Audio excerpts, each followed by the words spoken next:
In at number 39 is With the Dead, a new band featuring the one and only lead Dorian of British seminal doom band, the one and only Cathedral. This was a bit of a surprise, this one, because no one really expected, after Cathedral ended back in 2011, no one really expected Lee Dorian to come back, least of all as a frontman. We all thought he was going to continue concentrating on his record label. Indeed, that is what he's done, but he explained in interviews, that basically he heard the music, they begged, sort of kept asking if he wanted to throw down, and he just kept hearing more and more music and really got into it. And it's got more of a rougher-edged vibe to it than the previous Cathedral album. This really was spur of the moment from Lee himself. This also involves previous members of Electric Wizard and another band whose name I've completely forgotten. So if you're watching this, members of With the Dead, I do apologise. But they're members from about 2 or 3 really amazing doom bands from England and America. I believe America, anyway, I'm not 100% sure. And they have come up with possibly one of the heaviest and most brilliant doom albums of the year, which is why they're right here at number 39 on my top 50 of 2015. They would be higher, but as I said in the previous video, so many good releases this year, and I didn't know where to put this album. I wanted to put it higher, but then other albums kind of took over. I found myself slightly enjoying them more. But as for a doom album, this is one to lock yourself away in a dark room with and just listen to through headphones and await the extremely avalanche heavy riffs. In at 38 is a band I've literally only really just got into this year, the one and only Shinedown. Now I don't mind a bit of rock every now and again, and Shinedown are one of those bands that's always been around, like Blackstone Cherry, but I never really got round to listening to. And then this year picked up a few of their albums. I think I've got all of them now, come to think of it. And obviously they released Threat to Survival this year, and as usual it's an absolutely top quality collection of really, really catchy songs and driving rock, ones to sort of help you with any kind of road trip and find yourself singing along to. Definitely a band that I'm surprised aren't bigger over here, actually. I know they're playing Wembley Arena with Blackstone Cherry and Hailstorm in the near future, so good luck to them with that, and I hope one day to get an interview with them for the radio show and this channel indeed. As well, indeed, I don't know what I'm on about there, but yeah, if you haven't heard Shinedown, go check this album out. Threat to Survival in at number 38.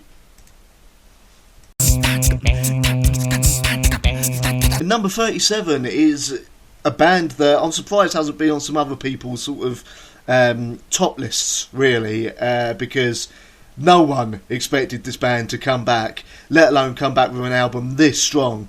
I suppose in a way it might be because this really isn't really a rock or metal album. This is more of a straight up hip hop album more than anything else. But as someone who doesn't mind a little bit of rap every now and again, a little bit of hip hop, then, well, unless it's blaring at 1 o'clock in the morning from next door, but that's a story for another time. I can't really fault them. I mean, I saw them live back in 2014, 2015, and they absolutely nailed it. Mixed it up with the old stuff as well, obviously. There is some guitars on this album, but it's more of a straight old school hip hop style vibe for this album, and they proved themselves, both Shifty Shellshock and Epic Mazur, as absolutely superb lyricists and rappers, making their flow go as perfectly as it can due to the music and the beats they've set up for this album. Honestly, it's a really, really good album. Bit surprised it didn't come out a bit earlier for, the summer, because I think it probably would have sold a little bit better in the summer, but who knows, maybe this is a resurgence of Crazy Town. We can only hope, because they really deserve it. They really have worked their asses off over the years doing the producing. Obviously Shifty had a bit of a solo career, and they've had their problems, but they're back, and they're back with an album that no one expected to be this good, as I said. And I certainly, when I first sort of got it through into my inbox, weren't expecting it to end up being one of my top albums of 2015, but here we go. That's how good an album it is. If you liked Crazy Town at any point, or you like a bit of hip hop, go check this album out. Crazy Town, Brimstone Sluggers, in at number 37. Well, I mentioned him a little while ago. Yes, indeed. In at number 36 is the one only Hailstorm with their newest album, Into the Wildlife. Would have been a bit higher, but again, so many great albums. And although I do like my rock, I'm more of a metal fan than anything else. So, but I cannot deny the quality of the songwriting and how catchy the songs Hailstorm come up with are. Admittedly, I listened to their first album a couple of years ago. Wasn't too impressed on first listen, but I thought, you know what? Maybe they've improved over the years, and I'll give them another listen with this new album. And honestly, absolutely blown away. A lot more sort of slower songs on it, but my God, Lizzie Hale on this album really brings it to the table with absolutely superb vocals and the riffs and some really fucking fantastic anthemic tunes on this album. So here, at number 36, is Hailstorm with Into the Wildlife. At number 35, we have one of two kind of super group collaborations that happened this year. The first one was Metal Allegiance, and that only just missed out being in the top 50 of 2016. But here is Teenage Time Killers. Why have I given it to Teenage Time Killers? Because as good as Metal Allegiance was, there's one or two moments on there that didn't quite work for me, whereas here, this is all very quick, punky, almost hardcore punk in some places songs. You can tell all the musicians on here having fantastic time, really having fun with it. Special guest appearances from, obviously, Corey Taylor from Slipknot is on here, Terry B from My Ruin, and obviously being hip hop as well, Terry B. And I do apologise to Terry if I'm saying her name wrong. Obviously, this is a group that basically came together for a meeting between Mick Murphy of My Ruin and Dave Grohl of Foo Fighters. Obviously, if you don't know who Dave Grohl is, then maybe this isn't quite the channel for you, because really, maybe I'm not quite the person to... Well, I'm going to be mentioning a lot of bands you might not know, and Dave Grohl, obviously, Foo Fighters is one of the more better-known bands, let's just say that. But yeah, absolutely superb use of punky writing on here. No song really on here is over about 3 minutes, I'd say. They're all perfectly timed. All the musicians really, really bring it, and all the vocalists really do have fun with the songs. Corey Taylor can tell he's having an absolute time of his life, and even Terry B, who's usually doing more hardcore stuff, really, really brings an absolutely superb, aggressive vibe to the song she's on here as well. And Mick Murphy, absolutely superb guitar playing on here, and Dave Grohl back on the drums, or I think he's on drums on here, or bass, absolutely superb playing on there as well. So yeah, if you haven't checked out Teenage Time Killers, and you like a little bit of punk or old school punk, go check this out. In at number 34 are the leading progenitors of the one and only reggae metal. I am, of course, talking about the one and only Skindred, a band from Wales who really deserve every bit of success they get. I'm glad they're finally being recognised for the awesome music they make. Obviously, they released Volume this year, which is here at number 34 on this list. Although I personally don't feel it's their best album for me is still Babylon, which was their first album back in about 2000, 2001. Still an absolutely superb, fun album, this one. Full of superb rapping from the one and only Benji Webb, and his smooth, soulful vocals when he sings as well, with some absolutely superb riffs in there. And this is one of those bands who unfortunately got caught up in the tail end of being called nu metal. They've managed to weather the storm and come out the other side, and hopefully more and more people will get into them. If you haven't checked them out yet, go check out Volume. Skindred in at number 34.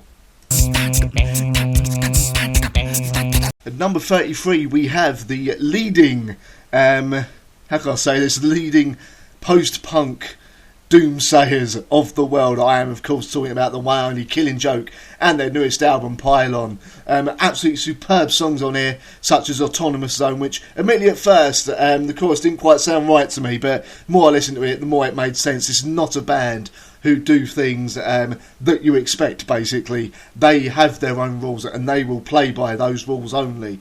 They've done some excellent live gigs this year, come out with an absolutely superb album in Pylon. Again, telling about the doom of the world, telling the truth about the politicians and all that, and trying to warn us, basically, that if we don't clean up our act, the end of the world is coming, basically. And honestly, You can't argue with them. With an absolutely superb lead singer on here, I Am the Virus, which really should get some absolutely amazing mosh pits going. And with Jazz Coleman, as usual, with his bug-eyed intensity and the real passion behind his vocals, this is an absolutely superb album. The only thing that made it slip down a bit on the on my top 50 of the year here is the production sounds a little bit muted for me. You know, when you listen to Killing Joke, you want it to have a bit more punch, and for some reason the production on this seemed a little bit muted to me. I don't know if it's just me, but I don't know, it didn't quite sound as in your face as I feel Killing Joke should do. But anyway, still a fantastic album. Go check it out. 33, Killing Joke, Pylon.